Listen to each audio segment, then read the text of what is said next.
Motivating Monday. My name is Edwin from the Jurong Church of Christ.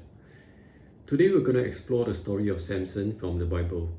His story is found in the book of Judges, chapter 13 through 16.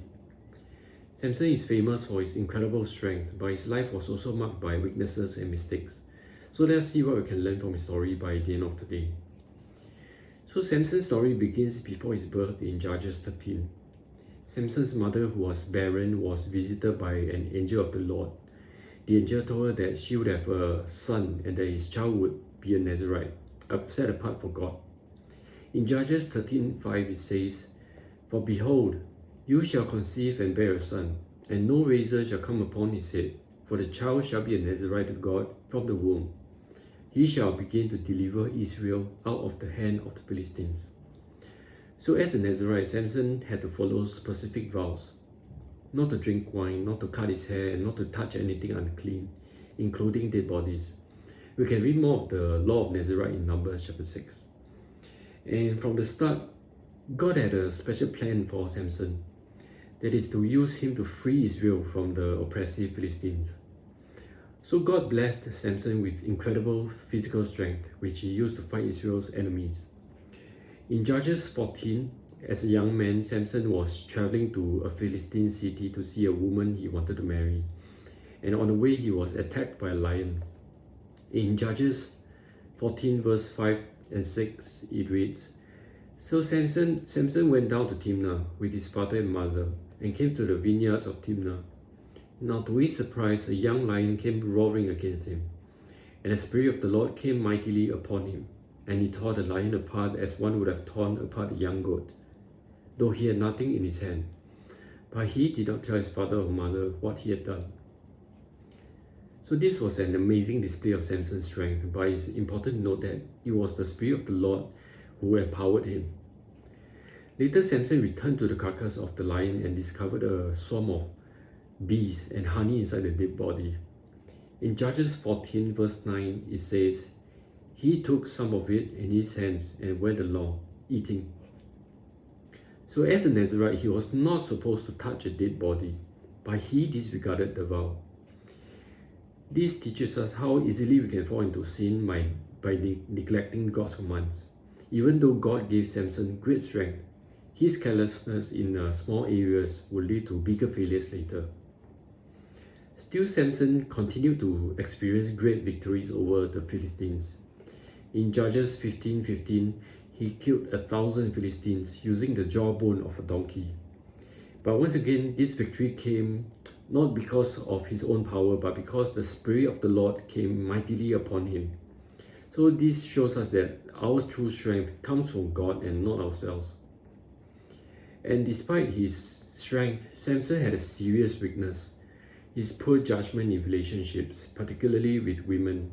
And his most famous relationship was with Delilah, a Philistine woman who was bribed by the Philistine rulers to discover the secret of Samson's strength.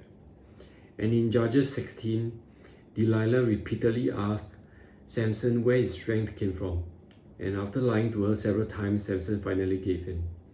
And in Judges 16 verse 17, it says that he told her all his heart and said to her, "No razor has ever come upon my head, for I have been a Nazirite to God from my mother's womb.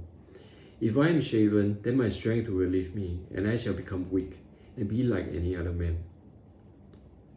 So Samson had placed his trust in the wrong person. He gave away the secret of his God-given strength because of his attachment to Delilah, and it cost him everything. When Samson fell asleep, Delilah had his hair cut.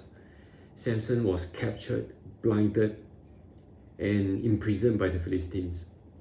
So this part of Samson's story teaches us the importance of making wise decisions and not allowing our desires or weaknesses to lead us away from God's will.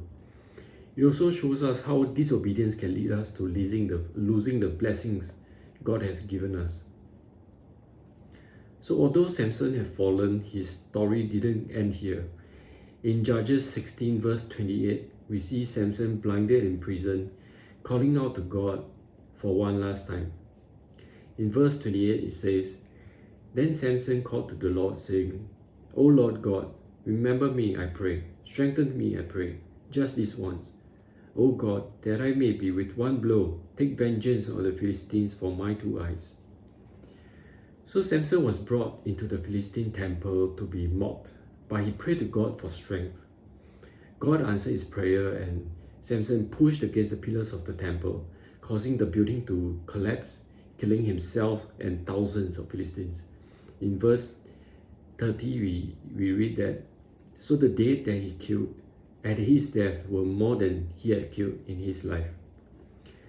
So even though Samson's life was marked by disobedience and failure, we still see that God used him to fulfill his promise, his purposes. His final act was a reminder of God's grace, showing that even when we fall, God's mercy is available if we turn back to Him. And Samson's story shows us that no one is beyond redemption, and God can still use us for His glory no matter our past. So, in conclusion, Samson's life is a story of incredible strength and great weakness. He was empowered by God, but made choices that led him away from God's plan. So from Samson, we learn that God is the source of our strength, and we must honor Him in all our areas of our lives. When we fail, as Samson did, we can always return to God, knowing that His mercy and grace are available. So I hope that today's sharing could motivate us to be wise in our decisions, rely on God's strength, and remember that it's never too late to call on Him for help. Thank you for listening. Holy